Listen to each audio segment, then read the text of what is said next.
Alright guys, so I'm back once again and we're moving on to the next part of the Kingdom Hearts Proud / Standard speedrun.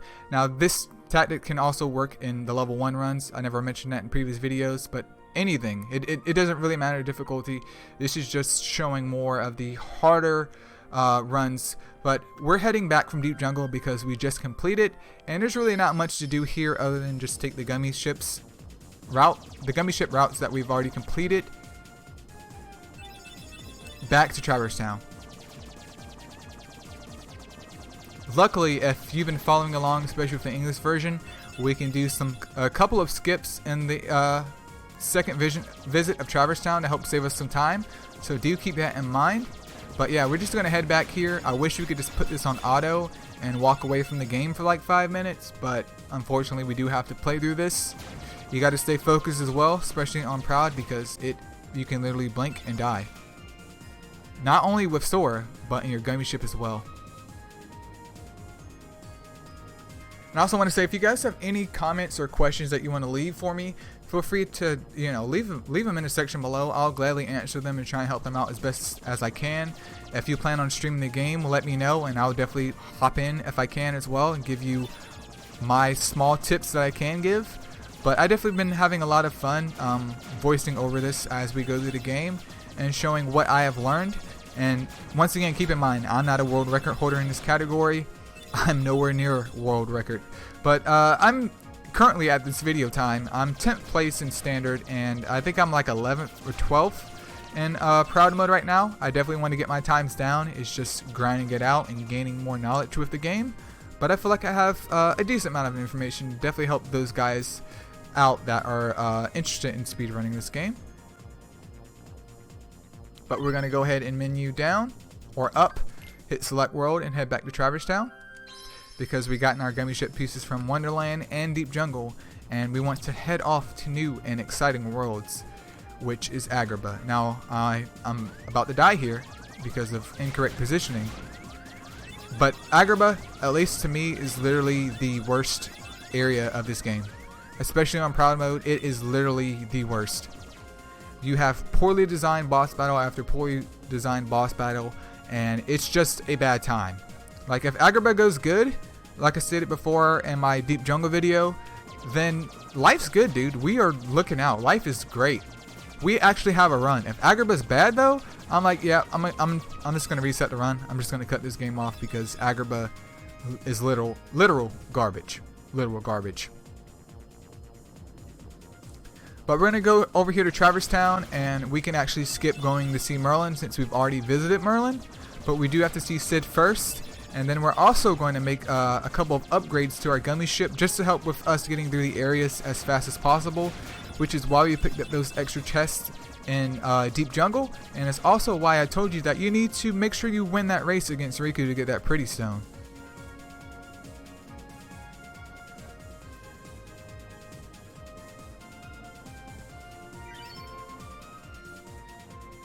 Alright, so we made it to Traverse Town. We're just going to hit the X button and go to the first district because we need to see Sid. And make sure you're spamming that dodge roll button, boys and girls, because that is our fastest movement skill for right now and like all of the game. So we're going to go over here and see Sid real quick and talk to him about the gummy blocks that we have so he can configure our ship. And this is also going to trigger the second event in Traverse Town where we can fight opposite armor. Now, since we're only like level 13 or probably less than that at the moment, that's not a good idea to fight opposite armor, especially on Proud mode. I mean, I know that we die in 2 hits, but at this point in time, we're probably going to die in 1 hit. But make sure you're spamming triangle and X to get these text boxes to go away. This text box is a little bit long for whatever reason. That's just how it is. But make sure you're spamming that to make it go away. And what we're going to do next though is engage Sid once more, and we're going to say I'm here to shop, and we're going to go down to I want to sell, because we're going to sell that stuff that we just have obtained from Deep Jungle, and also the pretty stone that we got from Riku. So we're going to sell this Orichalcum, we're going to sell this Mithril, the Mithril Shard, and the pretty stone. Now, like I said before, you don't have to have the orichalcum. I always get it just to be safe, especially if I don't get enough money from Crank Tower and the fights as we go along, because object of the game is to get through it as fast as possible, not collect money. So if you ever get in the situation where you feel like you don't have enough of the orichalcums, well, not orichalcums, but enough money, pick up the orichalcum in Deep Jungle, and hopefully that will serve you well. But we've sold all that stuff so that we can buy gummy ship parts in the next segment of Traverse Town. So we've gotten everything sold right here. We're good to go off that. If you missed Sid this time through because you forgot to talk to him a second time, not a big deal. You can always head to the bottom of Traverse Town in this first district and talk to Donald's 3 nephews and sell some stuff to them instead. That is going to cost you another screen that we never go to, but you will be able to sell your stuff and not completely jump yourself out on the gummy ship upgrades, because while it is going to cost you another screen and another loading times are quick enough, but more importantly, the gummy ship movement is more important to me than anything else. So we're going to hit the gummy ship and do the save warp to Merlin's house next, because we need to trigger the scene with Riku. So go over here to Magician's Study.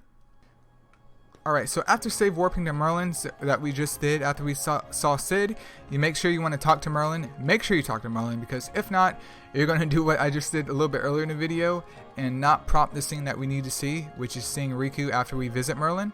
And we got to just drop Winnie the Pooh off to him, and then we're going to also obtain Simba, which we will actually be using not super duper much in this run, but you use him like 2 or 3 times in this run, and he's actually a very OP summon near the end for Final Rest. But we're not there yet, but we did get Simba, so we have Pooh Bear dropped off and Simba in our inventory, and we can now summon. So we're going to head off over here and prompt up the next event, which is seeing Riku. Make sure you're dodge rolling. We want optimal movement.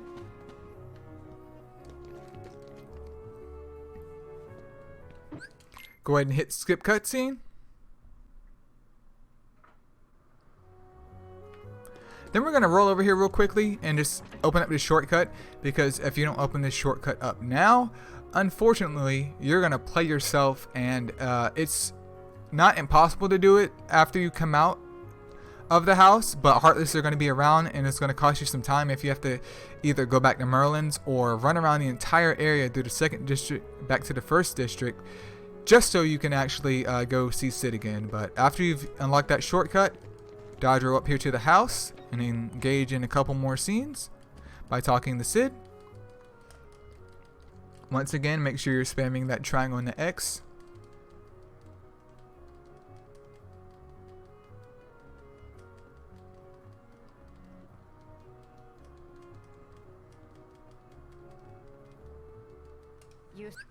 Skip cutscene.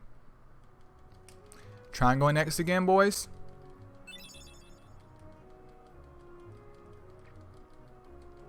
And now it's time to go ahead and see Sid after this.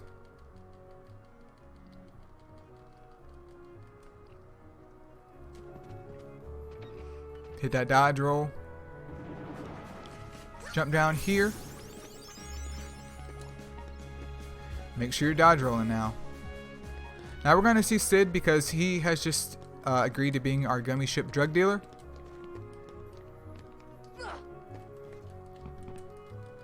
And what we're going to do is pick up two special items that we need to help speed our gummy ship up. So I'm here to shop. I want to buy.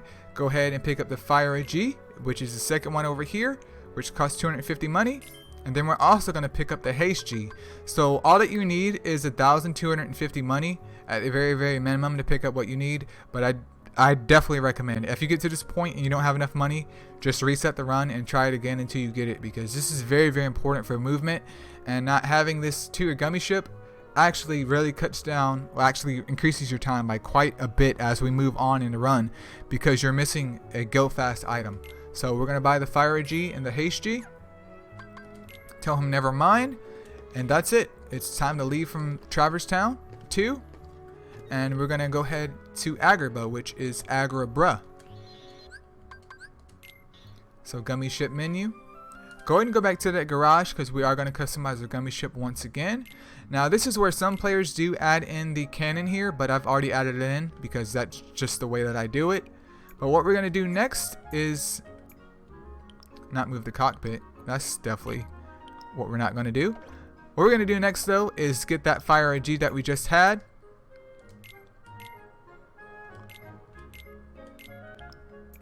We're going to get that fire IG that we just had.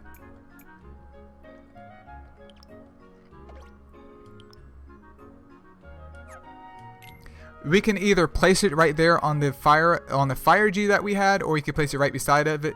I would just probably place it right beside of it because it could be kind of difficult navigating through this menu if you're not used to it to get rid of the fire. But remember before, the gummy ship's speed is dependent on the biggest engine only. It only counts one engine. If you have 55 fire Gs, it's not going to go any faster than a gummy ship with one fire G up there. So do keep that in mind, which is why we only purchased one. But we now have the fire G up there, and we're going to move over and throw in the haste gummy that we've gotten as well.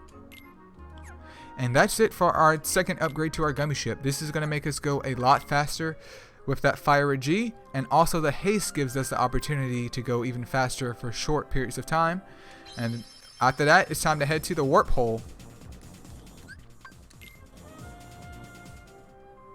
And after everything is equipped, it's actually faster for us to warp to Wonderland first and then head to the warp hole versus warping from...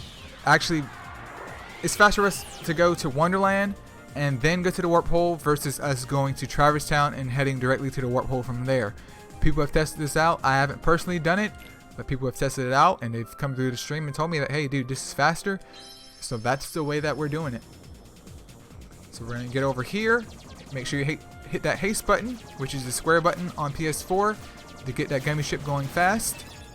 And we're on our way to Agrabah. Wait till that orange bar at the bottom of the screen gets full and start spamming it.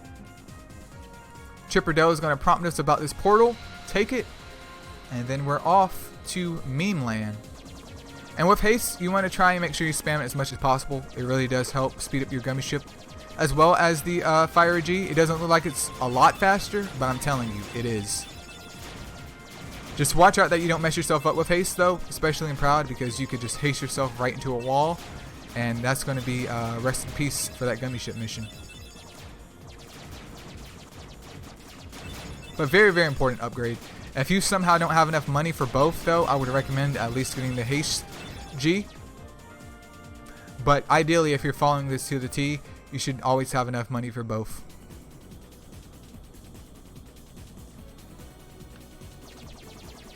Now you don't have to shoot everything that you see, but if it helps you keep engaged and shoot everything that you see.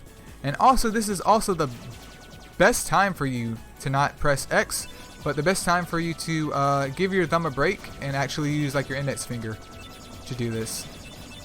Because next up is Agrabah.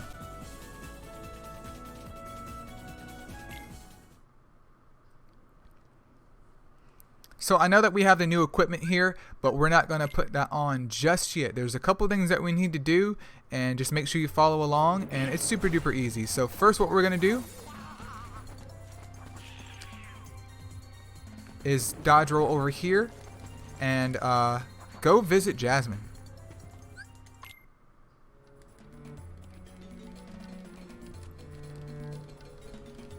So we're going to hit the story hard in Agrabah right from the start.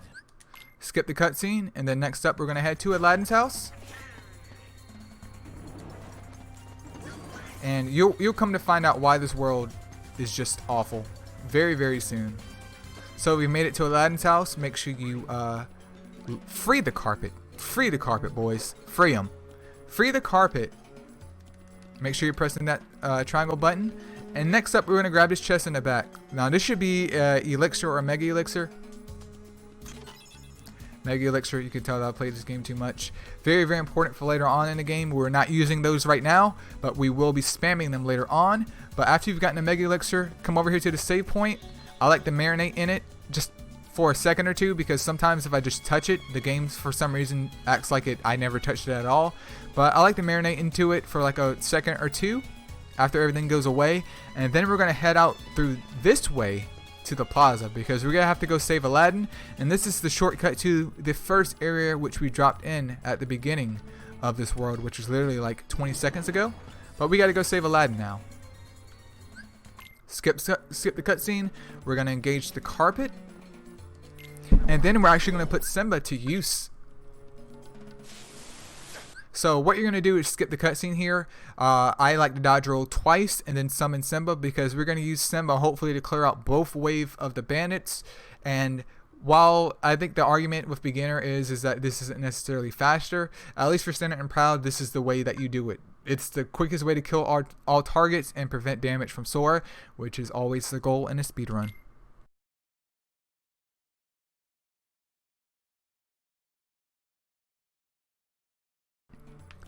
Alright, we're going to try this again because I totally messed that up. It does happen. But if you do it right, it's nice and buttery smooth. So once again, skip the cutscene. We're going to dodge roll away from the bandits and then immediately summon Simba. Give me strength. Now, the bandit summoning is like very, very Pepega. It's very, very weird. Sometimes they all come out and sometimes they don't, which sucks and doesn't render the Simba strat useless. But it does mess it up because 2 waves and they're down. But sometimes the game is just weird like that. But we got all of those down. If you want to wait for a second, it's perfectly fine. Do it again. We've gotten all of those down and we're done. Just like that. Simba's already useful. We're going to skip a couple of cutscenes here. You can go and hit done because we're actually going to be doing a save warp and not going through what the game wants us to go through because it's just faster in terms of loading time. But what we're going to do is head over here to the storage room and take this save point out. Now it's very important that you do take the save point out because we're going to actually come back here later on in the run for another item. But I'll save that until then. But we're going to come back and we're going to go to Aladdin's house, which is why I marinated in that save point when we first saved the carpet to engage in this next scene, because we're about to get ready for Pot Centipede, which is a very, very awful fight. So we do have some menuing to do here finally. What we're going to do though is put on the Kingdom Key, well not the Kingdom Key but the Jungle Key, which obviously raises our strength up by 2 and is a little bit longer than the Kingdom Key. For Aladdin though, you want to make sure that you stock his ethers, because we need ethers. They're very, very important, especially for later on in the game. You can keep potions on him, not a big deal. Next up though is for our abilities. For Sora, you can put Slapshot on him. It is optional. It's really up to you if you want to do Slapshot. Slapshot is a very, very important skill, especially later on in the game. But for right now, it's not a super duper big focus. But you can put that on if you want. It's really up to you. And then for Aladdin, what we're going to do right here is take off Sandstorm, I believe, and put on not Crescent, but put on Critical Plus. Same thing as we've done with Tarzan. We just want to make sure that we're getting the most damage out of Aladdin, and by putting off Sandstorm, which kind of makes him like push the enemies away, we can keep him engaged with the enemy and hopefully get some crits off as well with that additional Critical Plus. But that's it for the menuing here, and what we're going to do is take this left port out, and we have to unlock the keyhole real quick, but that will set us up to go over here and fight Pot Centipede. So I'm gonna attack real quick, like we did in Deep Jungle and Wonderland. Pick up this Mega Ether. Once again, optional chest, just like in Deep Jungle. But if you feel like you need the Ethers, especially as you begin this game, make sure you pick up those Mega Ethers. And we're gonna head over here.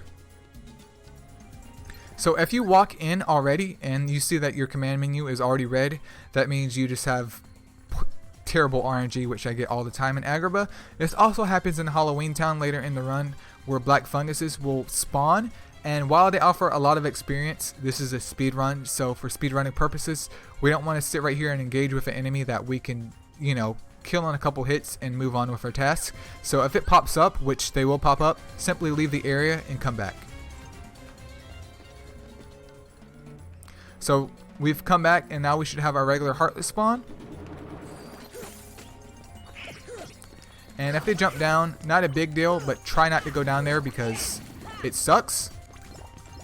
But with all of these guys down, we want to make the jump towards the other side. Now for whatever reason, if you touch anywhere near the other side, right below like these little things for the windows, for some reason the Heartless will spawn at the bottom, which sucks and kills your whole goal of trying to get up here to hit this keyhole. So try and stay in the air as much as possible and make sure you're staying level with this level of the area so you don't spawn any Heartlesses.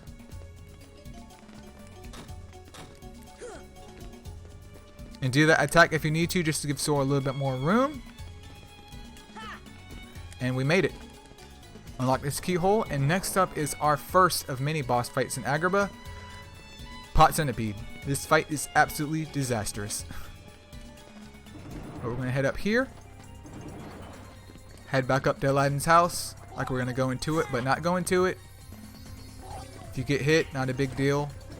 Just make sure you heal before you fight the boss, because if not, you're going to die in one hit. So we're going to hit the cure and then just pray to the gods, man. Pray to the gods.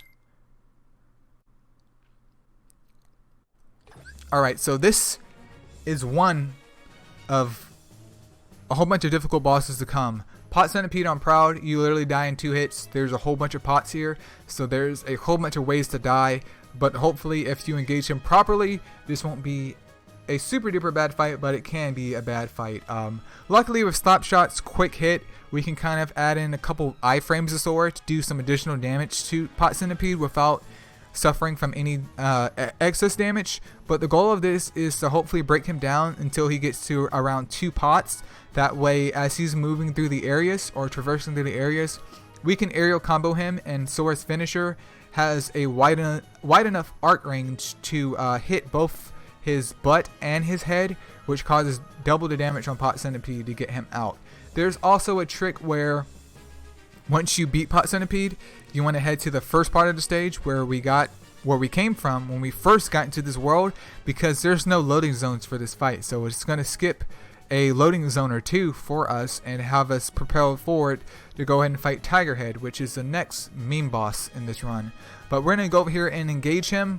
Blizzard is very, very useful here as well to get rid of the excess pots, but use it only when you feel like it's going to be potentially good. It's also a great way to get some additional DPS off on Pot Centipede without totally engaging him. But keep track of your MP, because it's very, very easy to die here. And if it comes to magic, I put Cure above Blizzard, so let's go ahead and give this a shot.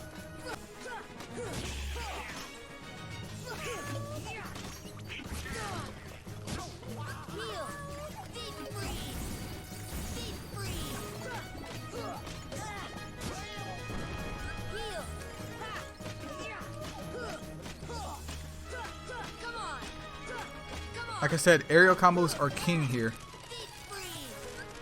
Always heal after every hit. If not, you're in for a bad time. And also, if you break him apart too quickly, which I just did, try and stay away from him, because it kind of resets his AI to keep doing this movement, which is the optimal movement for Pot Centipede.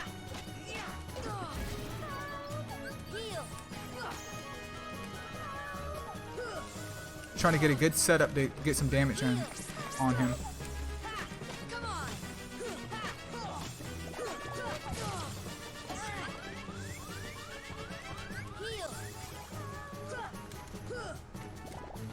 Where's his butt at, bro?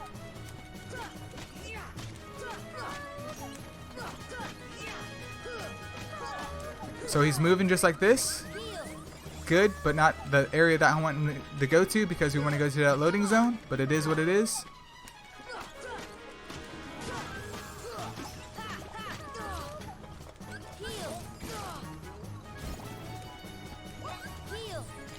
So he's going to come out here, not a super big deal. DPS him as he moves, that's the best way to do it. And I did get that double hit on with the finisher.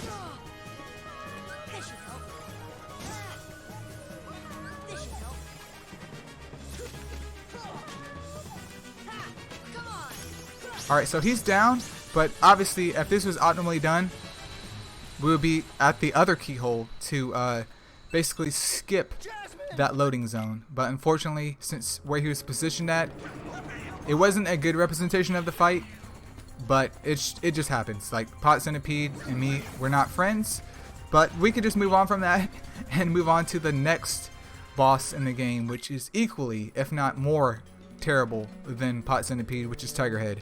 This fight also sucks immensely because not only are there air soldiers that can freaking homing attack on you, but there's also bandits with their homing attack, and there's also the fat bandits down at the bottom, which is another way to die, plus the I-beam. So there's a lot going on here, but you can kind of work with Tigerhead's AI to benefit you as much as possible.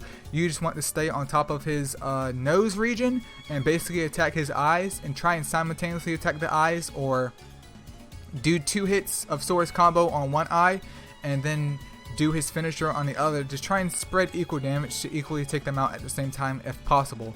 Now this doesn't always work, and if you start this fight off and it doesn't start off well, congratulations, you're in for a bad time. But this fight on Proud, literally another run killer in my opinion if done improperly. But we're going to dodge roll over here. And what I like to do is at least count 5 dodge rolls and then run on Tigerhead. Hit him once to engage his AI to do what we want it to do, which is just shoot beams out. And then try and combo him from there and stay up there as much as possible. Now if he's shaking his head around trying to knock Sora off, don't try and combo him because you will fall off. What I try to do is position myself in the middle in between his eyes, spam Blizzard if you have the extra MP just to get a little bit more damage off of him. But don't really move, because if you get knocked off, that's another time loss right there, and it's very, very easy to die in this fight, just like it is very, very easy to die in Pot Centipede, because I'm no expert at this at all. Some runs go well and some runs don't, but you know, you can only get good if you've actually tried to get good. Alright, 5 dodge rolls to get him to do what we want him to do once again.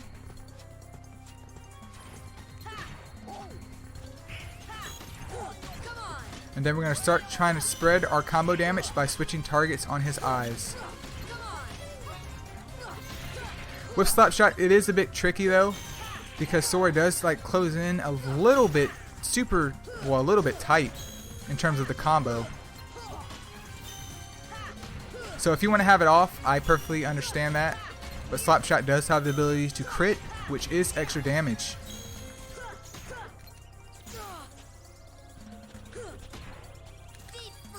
But he's moving around, so I'm just going to try and spam Thunder and heal up.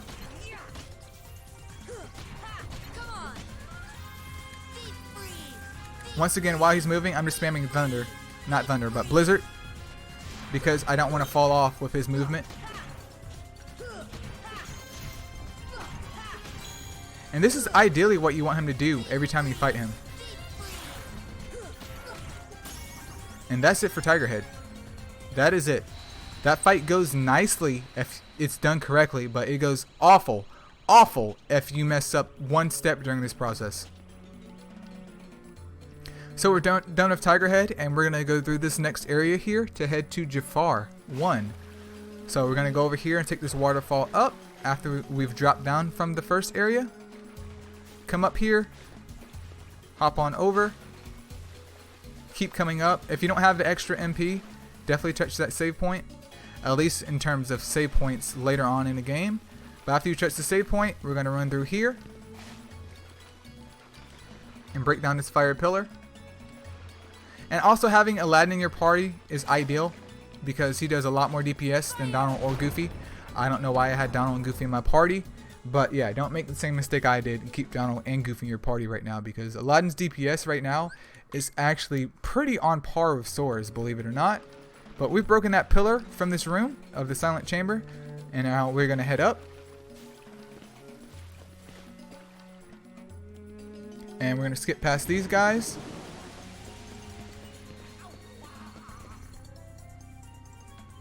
And for Proud and Standard, we do grab this chest over here. This is an Elixir.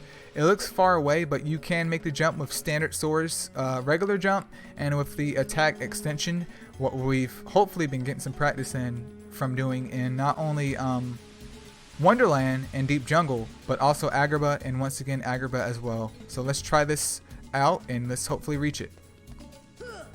So we've made it. We got the Elixir. I'm going to press R3 to center the camera back around Sora behind him. And we're going to do the same thing. So we've made it. We're not going to fight any enemies. Just dodge roll past them and keep things moving. So next up is Jafar 1 and Jafar 2. Don't worry about gathering any chest here. We're just going to heal up. Make sure that if Aladdin's not in your party already, make sure that he's in your party. You can keep Goofy out though, because Donald does have the ability to cure at the moment and Goofy has nothing. But Aladdin should have been in your party from the start. I just didn't have him in my party because I'm a Pepega. But next up is Jafar. Jafar 1.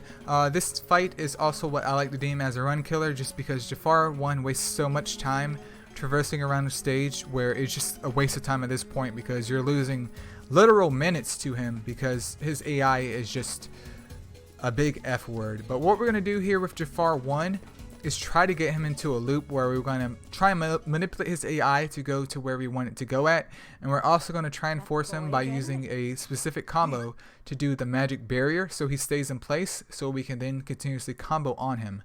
Now in beginner, I believe they do what is called a one cycle, where he doesn't do his purple light and leave the area, so they hopefully burst him down as soon as the battle starts. But in proud and standard, 2 cycle is a lot more common, and 1 cycle is just impossible because you can't get enough DPS down on him to 1 cycle him. But we're going to try and do this loop as best as possible to show you guys how this is done. This is another run killer, at least in my opinion, if you're trying to do a PB, because if you don't do it perfectly after you've gotten it down quite a bit of times, well, there goes a bunch of time lost, because Jafar is literally running around the stage laughing because you can't hit him. So what we're going to do as soon as the battle starts, we're going to dodge roll, hit him once, hop up on the platform, hit him once again, and then hit him with Blizzard. For whatever reason, Jafar's AI responds to the 3rd hit of a combo. It doesn't matter if it's an aerial finisher or magic, but for whatever reason his AI responds to the 3rd hit. So you want to do 2 physical hits and then 1 hit of Blizzard, and that should prompt his AI to do the magical barrier, which will again give us some time to whomp on him before he starts to teleport away. And the goal of this is to manipulate him to come exactly back to this area and basically refresh that combo, refresh that loop, and DPS him down, hopefully the 2nd time, but sometimes it takes 3 times. So hopefully this will work out. Make sure you spam that triangle button too, because Aladdin's DPS in this fight is pretty darn good if he actually gets some hits in. But stay in the air.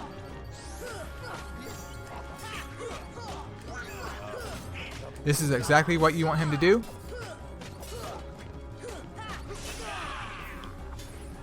Ideally you want to dodge out the way from that, but once he goes to the purple light stage, you actually want to run over here. That's going to manipulate him to come back to the center stage. Hop up, 3rd hit, make sure it's Blizzard. Make sure it's Blizzard. Which I don't think I got it this time. Nope, not a big deal. So it's gonna have to be a 3 cycle. But once again, head to the back part of the stage to make him go back to the center stage. Jump. I think the other one messed up because Aladdin hit him while I was doing that. But bam, Jafar 1 is down, and it's time to move on to Jafar 2 and Agrabah. Oh man, Agrabah is over. Wait for that scene to fade. Wait a couple seconds and then try and skip it. You don't have to wait until the scene goes completely blank. But next up is Jafar 2. You can just do what I'm doing right here and dodge roll over to this part of the platform, or you can actually dodge roll over here to this corner, jump and attack up like that, and Soul will clip on top of the platform versus you having to do his little spin to get up on the ledge. But alright, we're going to give this battle a go. The main tactic here though is to try and get as many combos off as you can on Iago, but as soon as the battle starts, we're going to start off by spamming our aerial blizzard, which hopefully you picked up mastering that trick in deep jungle. If not, it will come from experience, but we're going to spam aerial blizzard to get some DPS off on Jafar and then immediately switch to Iago. Now the platform that Sora is on and that Aladdin's standing on right now is optimal zone for spamming his aerial finisher, and then pretty much for the other parts, unless Sora is going to land on the ground, we don't want to do aerial finisher because he arcs too violently and he will fall off of whatever platform that he's on, thus lowering our DPS. So if he's not on a big platform that he can land on safely, you just want to stick to the 2-hit method, which we've also used with Trickmaster. So let's go ahead and try and give this a proper shot. So you can do Blizzard. Wait till your MP's gone.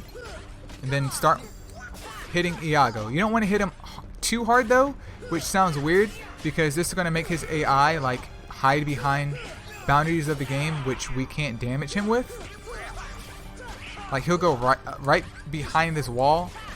So you want to be kind of conservative a little bit with your DPS because we just outdamaged. Well, we did too much damage on him, which made him, you know, jump to the back a little bit.